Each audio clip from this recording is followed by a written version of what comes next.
anyway, it is I. Now I make a lot of wishlist videos on Forza Horizon 5, and occasionally the devs listen to the community and add features which we request. Anyways, most of the time these features are great and they completely transform the game. But other times I think to myself, why did I even ask for this? Which is why I'm here for this video, so let's try and hit 4,000 likes on this video. Come on, help a brother out. If I manage to hit that, then your mum is not cringe. Yep, your mum is not cringe. Thank you very much. Without further ado, let's get to this video.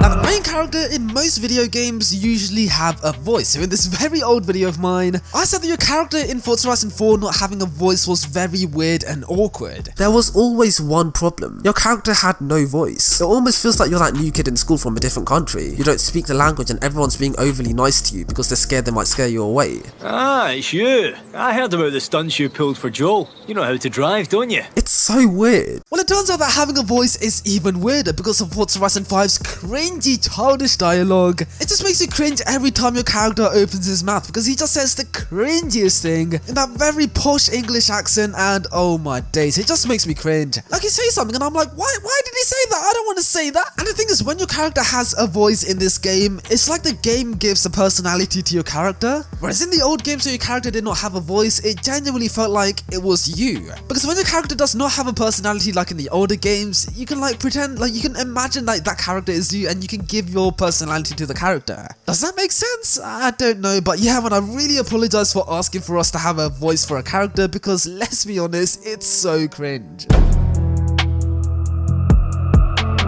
Now in Forza Horizon 3 we got horns along with a brand new feature where you can cruise with offline drivatars. So all you have to do is follow an offline drivatar, beep your horn, and then you join them in a convoy, which is so cool, but it was also a little bit annoying. In Horizon 3, honking meant you had to join a convoy, which is really annoying. So I'm glad that Horizon 4 ditched the horn convoy system and adopted this feature instead. Anyways, then in Forza Horizon 4 this feature went away and I was very happy. But now in Forza Horizon 5, I kinda do really miss this feature. Because some of my favourite cruising moments in Forza were with the offline drivatars in Forza Horizon 3. Yep, I had so much fun cruising with the offline drivatars that I really want this feature to return back into the game. And honestly, I reckon that cruising offline is more realistic than cruising online. Because when you're going for a cruise online, your friends lag out and it really like puts you off the experience. But when you're cruising offline, the drivatars don't lag out like they do online. So yeah, it's just so much more immersive when you're cruising offline. And this is a fantastic feature for people who don't have Xbox Live Gold or can't afford to go online, because it means they get a taste of what it's like to go online without having to pay for it to drive with your friends. So yeah, this is like a win-win situation. So Forza, I am sorry for complaining about this in my old videos, but I really want this feature to return because it is such a cool feature.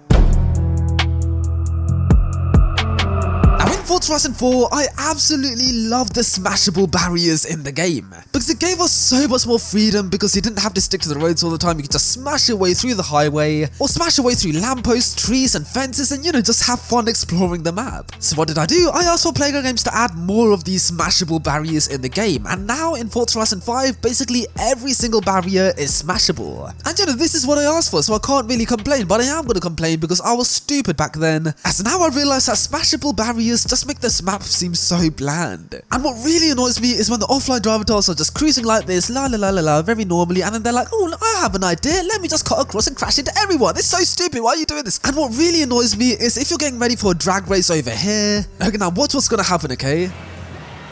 Yep, the drivatars are stupid and they just destroy the barriers. Why are you destroying the barriers? I mean, I remember in Forza Horizon 4, the drag light barriers were indestructible, which was amazing. But stupid me was like, hey, you know what? I reckon we should make all the barriers destructible. And now it's all destructible and now it's just chaos. So Playground Games, don't get me wrong, I do really love the smashable barriers, but some barriers just shouldn't be smashable.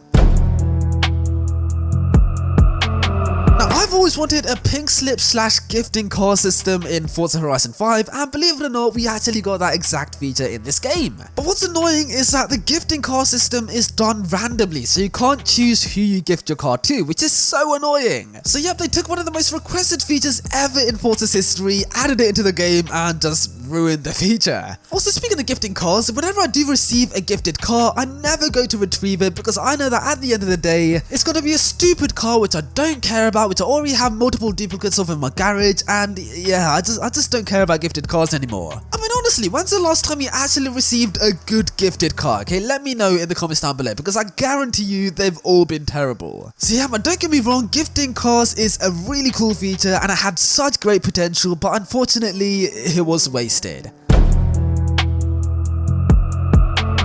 In one of my old videos, I suggested that it would be really cool to make certain cars more expensive depending on the rarity. Okay, now I requested this thinking that it would make certain cars more special, and you know, it really does. Because certain festival playlist cars go for so much money, but it's also very annoying and confusing as well. I mean, random cars of the Toyota AE86, the Wuling Sunshine, the 1984 Honda Civic, and the Alpine A110 go for millions of credits. Meanwhile, supercars like Acura NSX go for like 20k in the auction house, which just doesn't make any sense. Honestly, features like this really ruin the economy in Forza Horizon 5, so yeah, I really regret asking for this.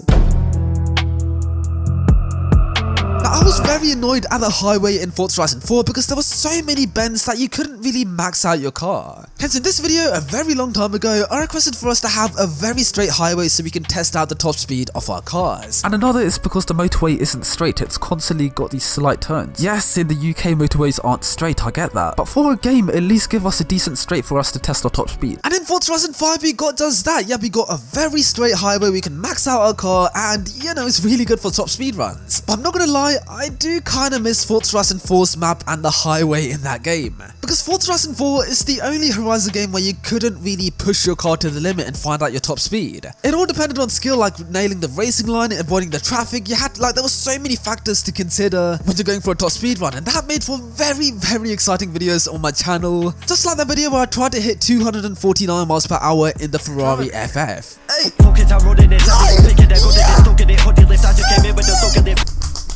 Yes! Oh my days, that video gives me goosebumps to this day. So yeah, man, don't get me wrong, the highway in this game is brilliant. It's probably the best we've ever seen in the Forza Horizon franchise. And though Horizon 4's highway is definitely worse for top speed runs, I do really miss that highway. In one of my very old videos about Gran Turismo, I talked about how having a big car list is very important. And this all resulted in a car list of 1,197 cars. Near enough triple the amount of cars in Forza Horizon 4 at launch. And yes, quantity over quality isn't a very good mindset to have. But when developing a game, trust me, it just is. Nope, it just isn't, because take a look at Forza Horizon 5, because right now this game has, what is it, like 700 plus cars, which is a really big car list, but most of the cars in this game do not have proper customization. They just have terrible Forza Aero, and nobody wants to put that on their car. But if you compare that to games like Need for Speed Unbound and even Gran Turismo 7, the car list is a lot smaller, but the cars themselves are so much more detailed, and of course each one of these cars has incredible customization as well. So yeah, pretty safe to say that quality over quantity is the way to go.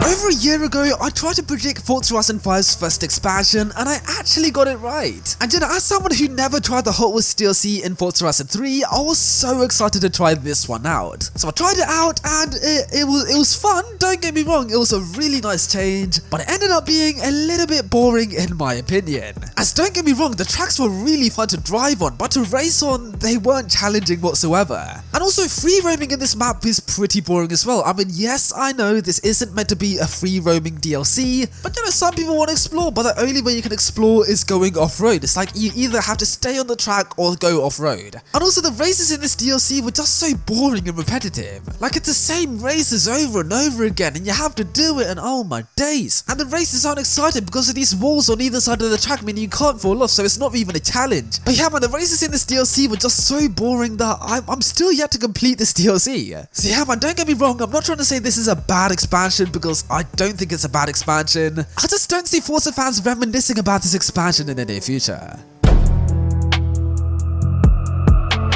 Now, many people's biggest complaint about Forza Horizon 4 was the amount of snow in that game. I mean, I complained about it too, because during winter, oh my days, it made recording videos so annoying. Hence, I wanted the seasons gone and winter especially gone ASAP, because it just frustrated me so much. But then I had a sudden realization, maybe the snow wasn't that bad. Maybe we just didn't like it because we got it for a whole week. Because I'm not gonna lie, nowadays I do really miss seeing proper snow in Forza Horizon. Because now in Forza Horizon 5, the only way you can see snow in the game is on the top of the volcano during winter. But even this isn't even proper snow, it's basically just powder. And the other place where you can see proper snow is in the Hot Wheels expansion, meaning you have to pay to see snow there. And even then, there aren't no roads where you can drive in the snow, you have to go off-road to experience the snow, which is very annoying. So yeah man, I can't believe I'm saying this, but I really miss the snow in Forza. Hence I'm really hoping that in Forza Horizon 6 we see the return of proper snow in like one section of the map. You know, kind of similar to what the crew does, because oh my days, snow driving was so much fun in Forza Horizon 4.